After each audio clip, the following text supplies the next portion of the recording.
Swayamprabha. Digital India. Educated India.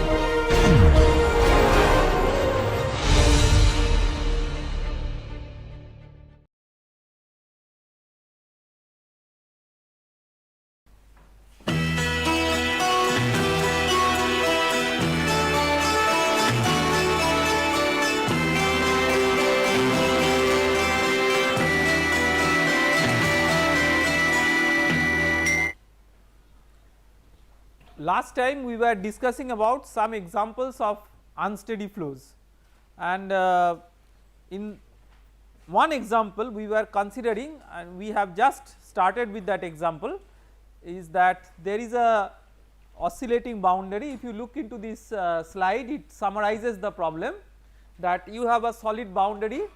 The solid boundary oscillates with a velocity u0 sin omega t.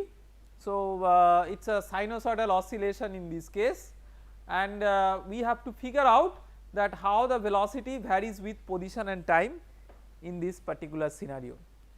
So, to understand that, we started with our governing differential equation, and the governing differential equation for this particular scenario summarizes to this one.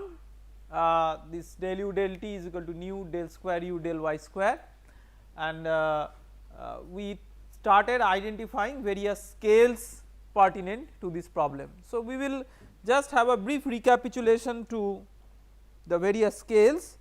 Maybe let us go to the board and try to revisit the various scales for this problem. So, you have the oscillating boundary.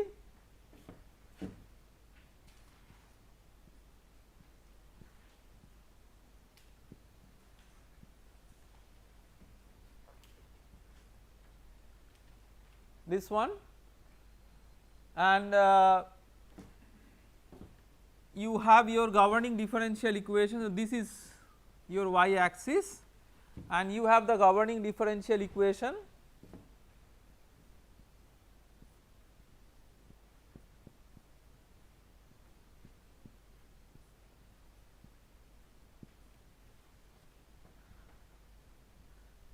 So, let us write the various scales.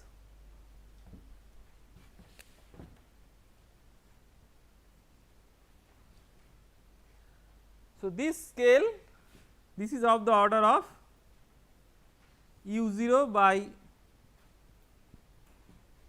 the reference time scale, and because here there is a frequency of oscillation, the choice of the reference time scale is 1 by omega. For this particular term,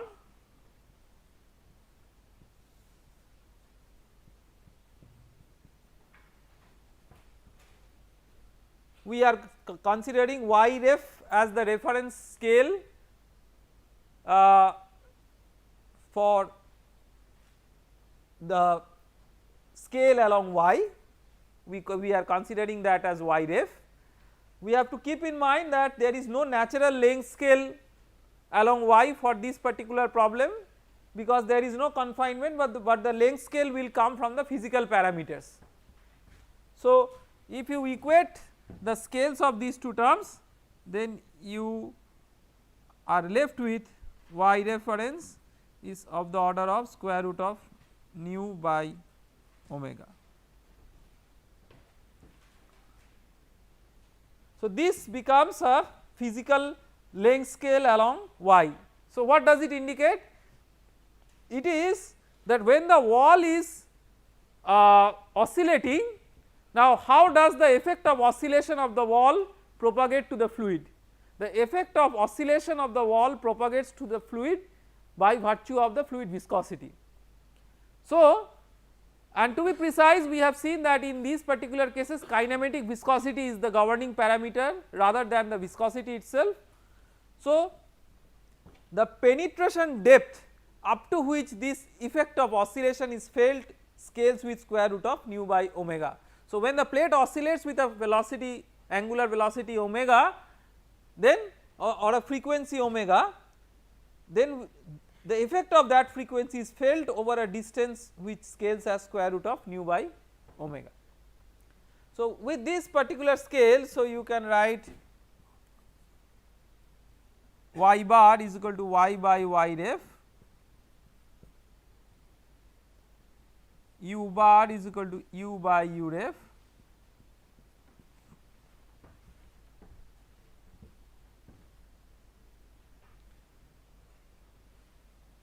so if you keep these scales, then you are left with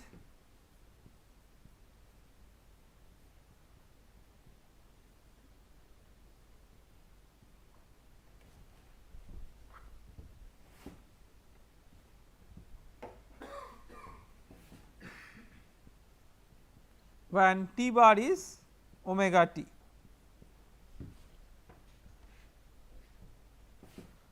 Because of the harmonic nature of the solution, we can assume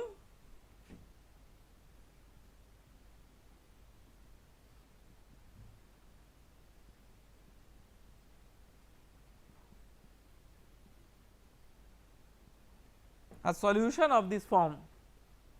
So, this will have a sine and cosine component of time, because e to the power I t is cos t plus I sin t. So, because it will have a sine or cosine, it will be a, in effect it will be a total net sine or cosine with the same frequency, but with a phase shift.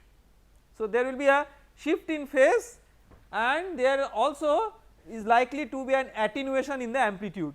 So, the net solution, the resultant velocity will be a somewhat representative of the signature of this type of variation, but with certain modifications. Modifications, there will be some decay in the amplitude expectedly because of the dampening effect of the fluid. There should be some decay in the oscillation as you go along y, and there should be a phase shift from this sinusoidal from this sin omega t, there should be a phase shift. So, all those are nicely reflected if you take the solution of this form e to the power I t f y. The f y will take care of the amplitude as a function of y, and e to the power I t will take care of the phase. And imaginary, the reason is pretty clear, that at the boundary we want to satisfy the boundary condition, and at the boundary you have sin omega t is the imaginary part of e to the power I omega t. So, that is why the imaginary here. So, this sums up what we have discussed in the previous lecture, and we will take it up from there. Now, so let us substitute now the solutions. So, just to make the writing easy, we will not write imaginary all the time, but we will assume that we are taking the imaginary component of the solution. So, del u del t is I e to the power I t f y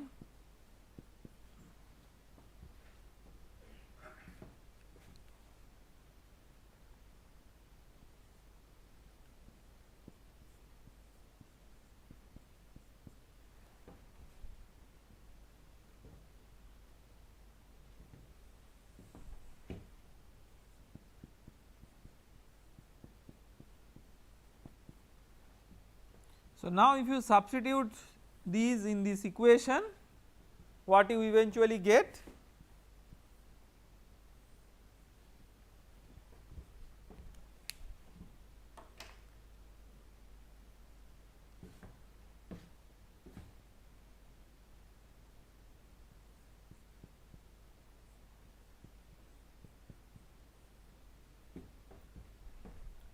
F double dash minus I f is equal to 0, right, from this equation. If you substitute these two.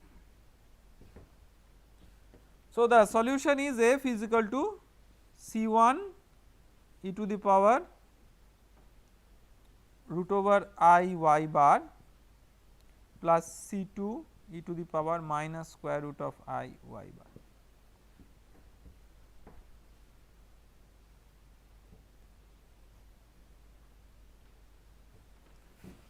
To get C1 and C2 you require the two boundary conditions. Boundary condition number 1, at y is equal to 0, what is f?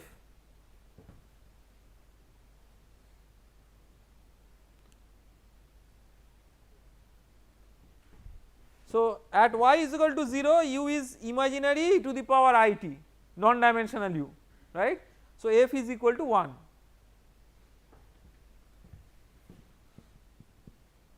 And at y tends to infinity, far away from the plate there is no velocity, because far away from the plate the fluid does not feel the effect of the plate. So, at y tends to infinity f will tend to 0. So, if you consider that at y tends to infinity f tends to 0, then what will be the value of C1?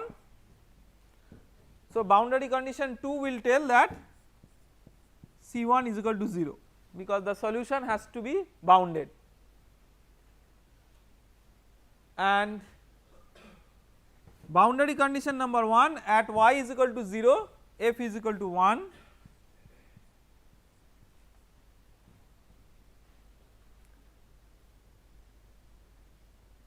so C2 is equal to 1.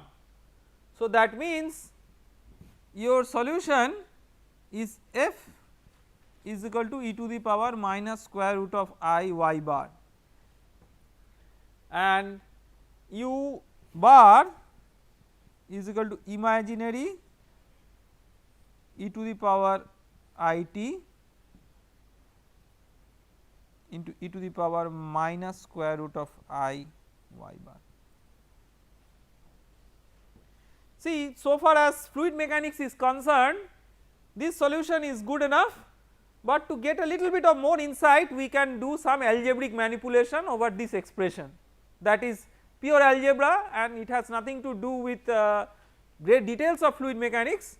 From now onwards we will not be doing all the details all the time, because we have covered a few examples which tell you that how to take care of those manipulations, but maybe for one or two more occasions including this one we will try to see that what is the final form of the solution, simplified form, because that gives certain physical insight.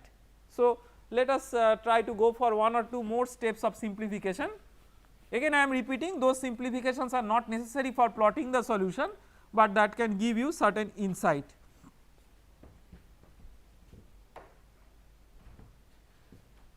Now, you see that e to the power I theta you can write cos theta plus I sin theta. You can substitute theta equal to pi by 2. So, e to the power I pi by 2 is equal to cos pi by 2 plus I sin pi by 2, that is nothing but equal to I.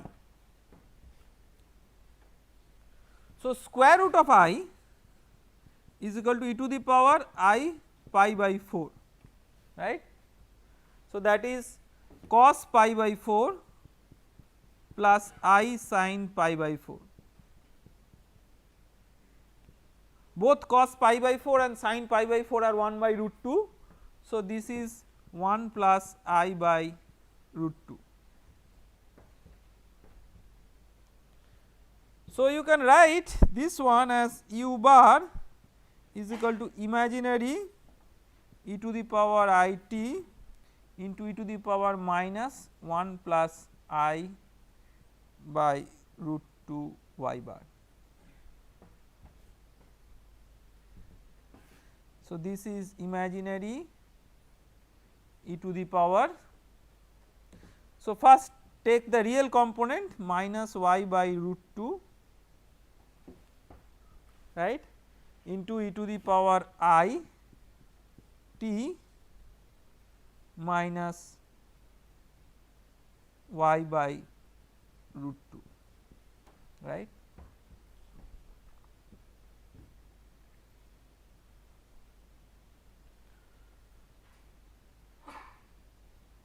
So, now out of these two terms see this has no role with the imaginary or the real component of the complex number e to the power I theta. So this you can just write as an amplitude of the solution. So u bar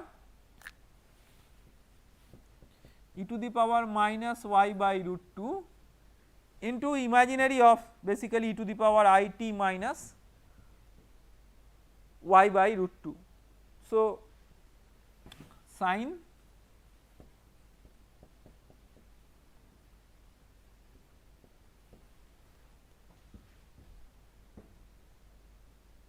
okay. So you can see here this is the final form of the solution which gives a good amount of physical insight. See, as you have this oscillation forces the fluid to oscillate with what frequency?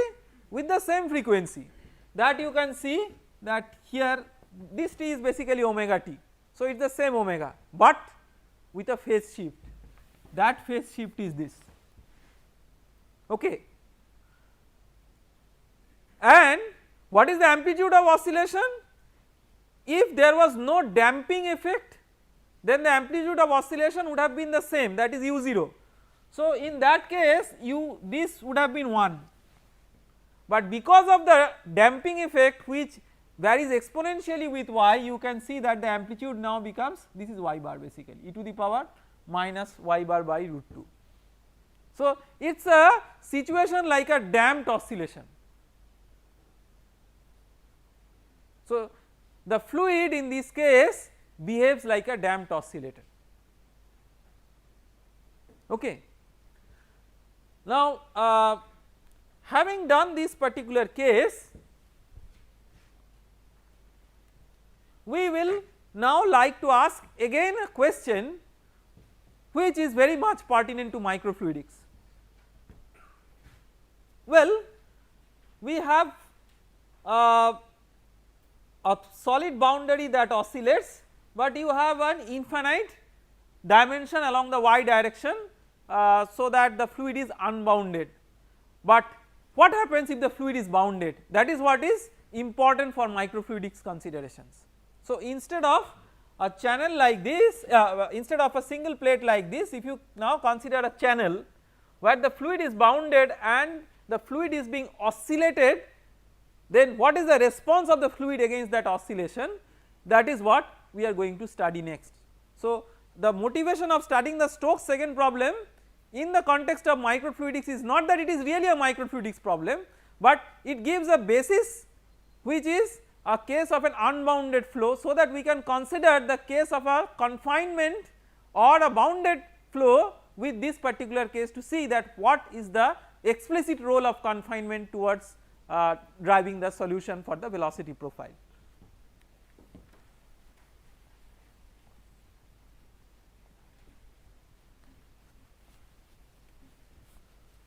So with that motivation we will consider the next problem.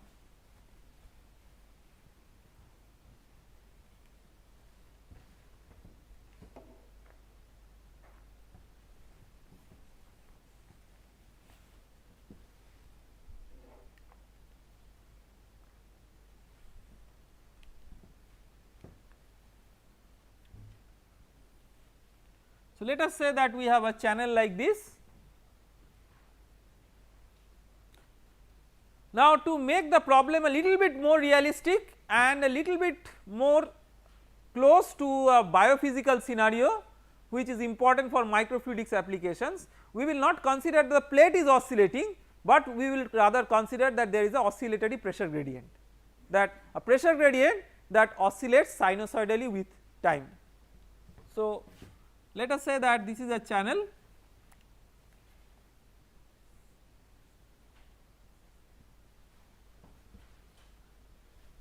we have minus dp dx is equal to a0 plus a1, the previous one we took as sine, just for a change we will make it cos, we could keep this as also as sine as well without any problem. Okay.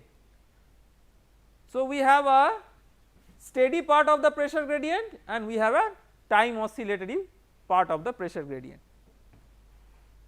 Let us set up some axis, coordinate axis.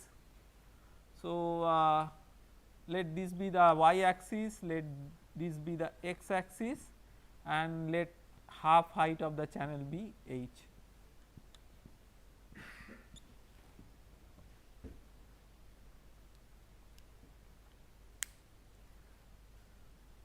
So, the physical setup of the problem is pretty clear, that you have a driving pressure gradient which is oscillatory with time. You want to find out the velocity field within the channel as a function of position and time. Okay. Assuming that other assumptions that we made for the previous problems, previous series of problems that we have been solving, all those assumptions are valid. So, we will not get into the details of those assumptions anymore. We will try to see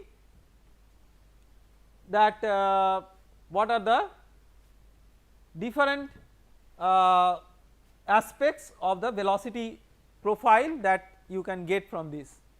Now, you can see that you have pressure gradient which has decoupled steady and time dependent part, they are not really coupled.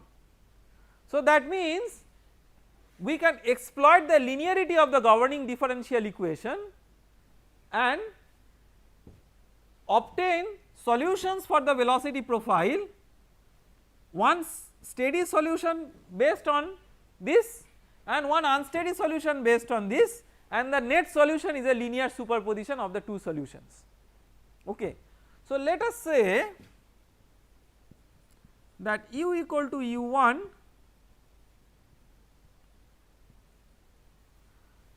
corresponds to the steady solution corresponding to A0. That is, you apply a steady dpdx and you get the corresponding solution as a steady velocity profile. Okay. So, that is a steady solution corresponding to A0, and this we have already worked out quite some time back when we first started with flow through a parallel plate channel, fully developed flow through parallel plate channel. Now, what we will do is we will consider the unsteady part, and let us say u equal to u2 is an unsteady solution corresponding to A1 cos omega t.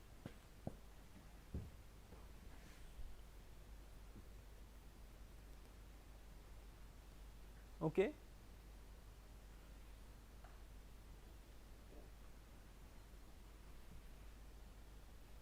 So, now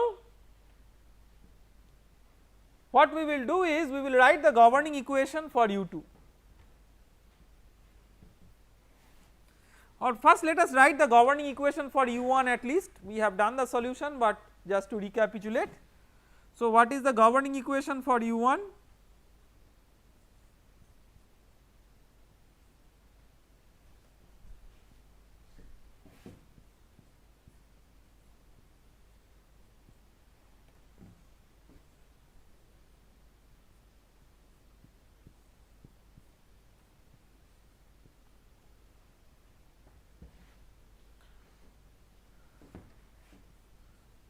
So, this will become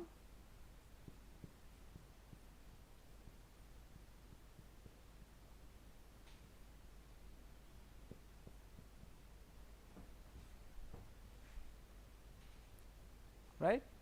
So, what are the boundary conditions?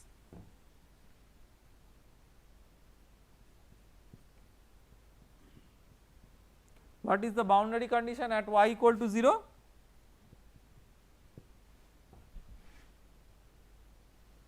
At y equal to 0 you have maximum velocity, so you have du dy equal to 0. du1 dy in this case.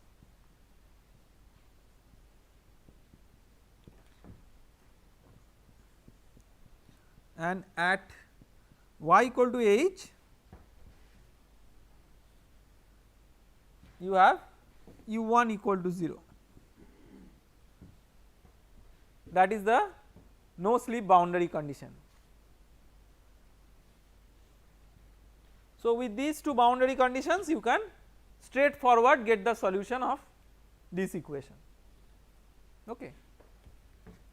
Now, so that is the solution for u1. We will pay more attention on how to get the solution for u2, and the net solution is a linear superposition of the two solutions. So, solution for u2.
Okay.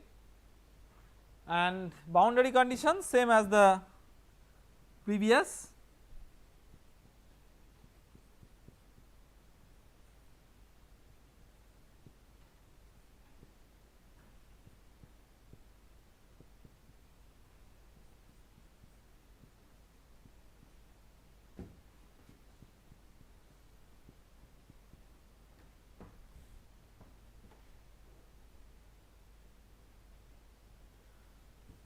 So, the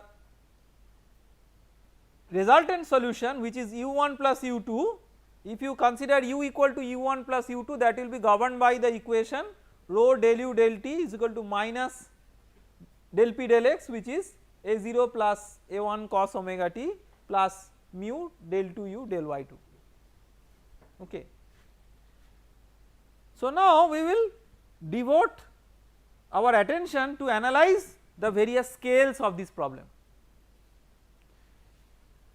See, understanding the scales is very important because it gives us a physical insight of the phenomenon that is taking place as we are going for the solution. Otherwise, it is just a mathematical exercise, but understanding the scales gives a physical picture that what is the range in which the velocity varies, what is the depth of penetration up to which this variation of velocity is felt, all these things we can decide a priori.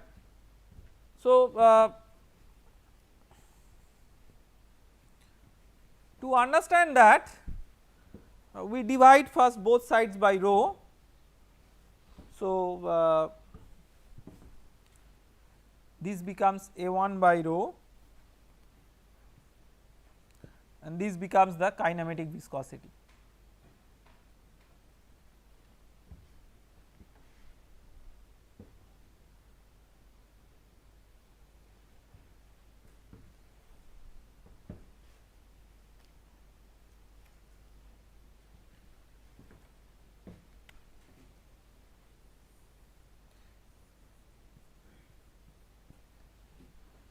We just give a new name this as capital A, which is a1 by rho.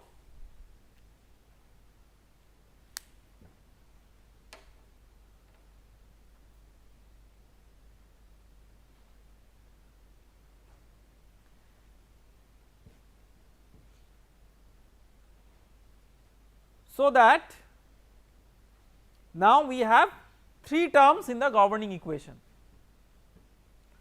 What are these 3 terms? You have an unsteady term, you have a forcing term and you have a term which is the viscous term. So, let us study the various scales. What is T reference? The time scale.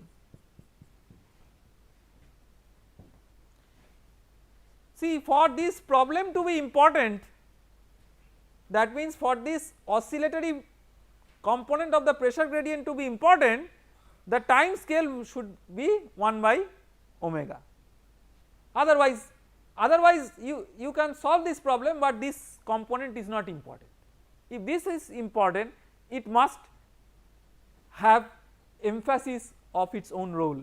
That means this unsteady part of the pressure gradient should influence the time scale of the problem. So, that means T reference is 1 by omega.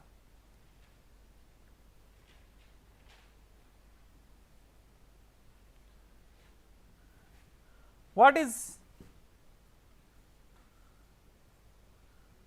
Y reference? Now you have a confinement.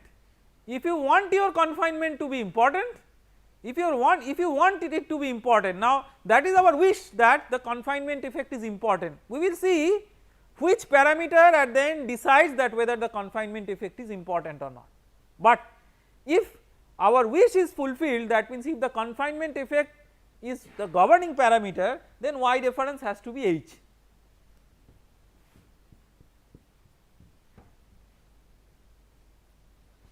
What is U reference? You really do not know, because you are forcing the system to oscillate not with a natural velocity scale, but with a natural pressure gradient scale, right. So, you have to figure out the corresponding velocity scale. So, to do that, now you can non-dimensionalize it. So, this is U reference omega